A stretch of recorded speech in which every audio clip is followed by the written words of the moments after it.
नमस्कार, one India Hindi में आपका स्वागत है। पश्चिम बंगाल में होने वाले विधानसभा चुनाव से पहले यहां का राजनीतिक पारा चढ़ा हुआ है। बीजेपी और तृणमूल कांग्रेस में वार पलटवार का दौर जारी है। मालदा में एक चुनावी जनसभा को संबोधित करते हुए ममता बनर्जी ने बीजेपी को दंगा भड़काने वाली पार्टी बताया है। उन्होंने लोगों से कहा कि बीजेपी को सत्ता में लाने का मतलब है दंगे को बढ़ावा देना। अगर आप दंगे चाहते हैं तो बीजेपी को वोट दें। मालदा में रैली को संबोधित करते हुए सीएम ममता बनर्जी ने कहा कि बीजेपी को सत्ता में लाने का मतलब है दंगे को बढ़ावा देना।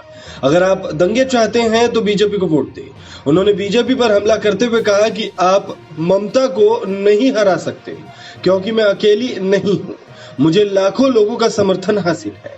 जब तक मैं जिंदा हूं, मैं बीजेपी को यहां आने नहीं दूंगी। वहीं इससे पहले ममता बनर्जी ने मुर्शिदाबाद की रैली में कहा कि जब तक जिंदा रहूंगी, रॉयल बंगाल टाइगर की तरह रहेंगी।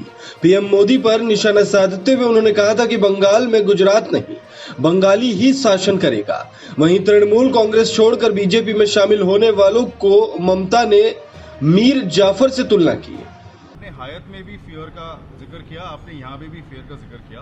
विद द इलेक्शन मैंने हायत में भी नहीं किया है, फियर यहाँ भी नहीं किया है। मैं आयात तब से कर रहा हूँ, लगातार कर रहा हूँ। उस फियर को मैं देख रहा हूँ, उस फियर को मैं महसूस कर रहा हूँ। राजभवन में वो व्यक्ति जब आता है जिसकी समाज में हैसियत है, एक अनुरोध करता है, मेरा असली नाम गेट पर मत बताना, वो परंपरा रुकी नहीं है। और क्या आप दिल को टटोल कर कह सकते हैं फियर नहीं है? फियर इतनी ज्यादा है कि आप फियर की चर्चा तक नहीं कर पा रहे हैं। ये फियर का ही कारण है कि 10 ईंट और आधी बोरी सीमेंट भी आप अपनी मर्जी से नहीं ले पाते हैं। क्या छिपा हुआ है? ये फियर का ही कारण है कि सिंडिकेट्स इतने ऑपरेट कर रहे हैं। एक रसीद है, वो रसीद किसकी है? कौन उस पर कलेक्शन करता है? वो पैसा कहां जाता है? क्या सरकारी खजाने में जाता है? उस रसीद को सही करने के लिए, कारगर साबित करने के लिए पूरी पुलिस फोर्स हो जाती है। ये फियर का ही कारण है। फियर और डेमोक्रेसी एक साथ जिंदा नहीं रह सकते। तो सर, फियर और कॉन्स्टिट्यूशन नहीं रह सकते।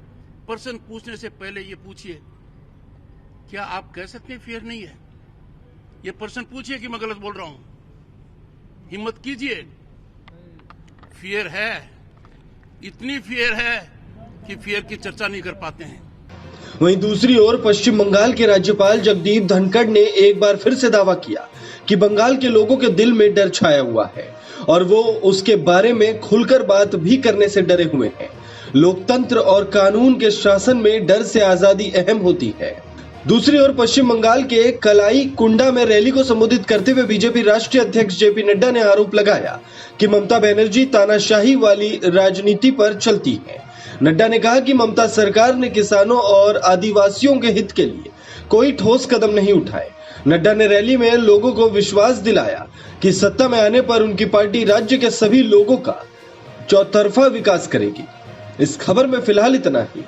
तमाम अपडेट्स के लिए बने रहिए वन इंडिया हिंदी के साथ।